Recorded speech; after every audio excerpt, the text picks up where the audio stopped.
Okay, everyone, let's wind things down.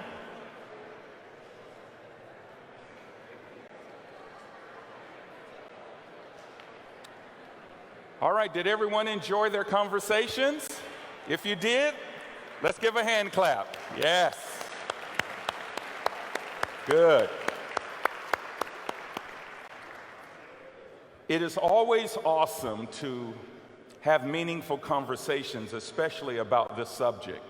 I was reminded of a statement that Dr. Martin Luther King Jr. made, and it goes like this. He said, "People fail to get along because they fear each other.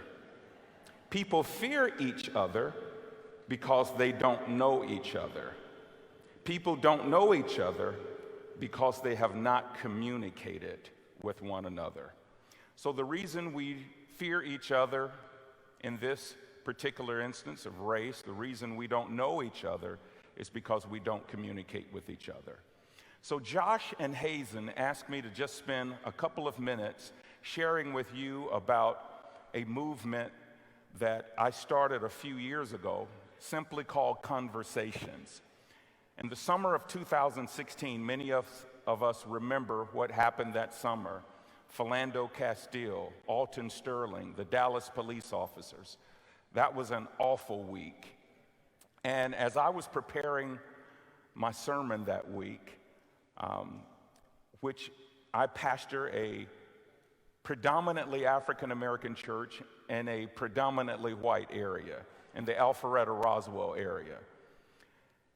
And as I began to think about my comments that I was going to make that Sunday, I said, "Lord, I believe you are going to speak to me, but I believe I feel like rather I'm speaking to the choir, or I'm preaching to the choir.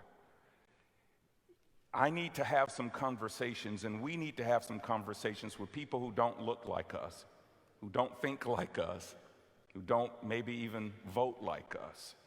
And until people start talking to one another in a safe environment that is undergirded from a biblical frame of reference, then we're not going to get anywhere."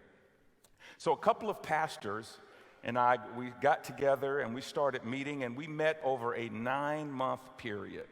We read books together, we watched documentaries together, we talked about everything, and there was no subject that we couldn't talk about, and there was no question that we couldn't ask each other.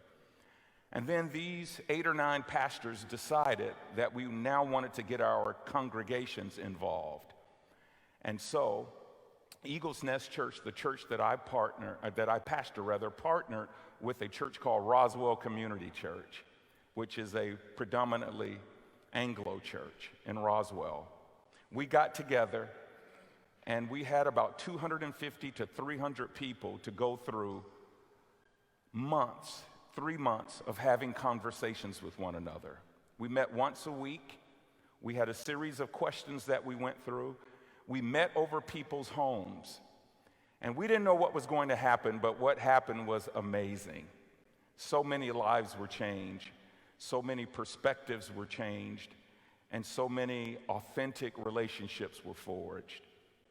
I was shocked at how many of the black people were impacted.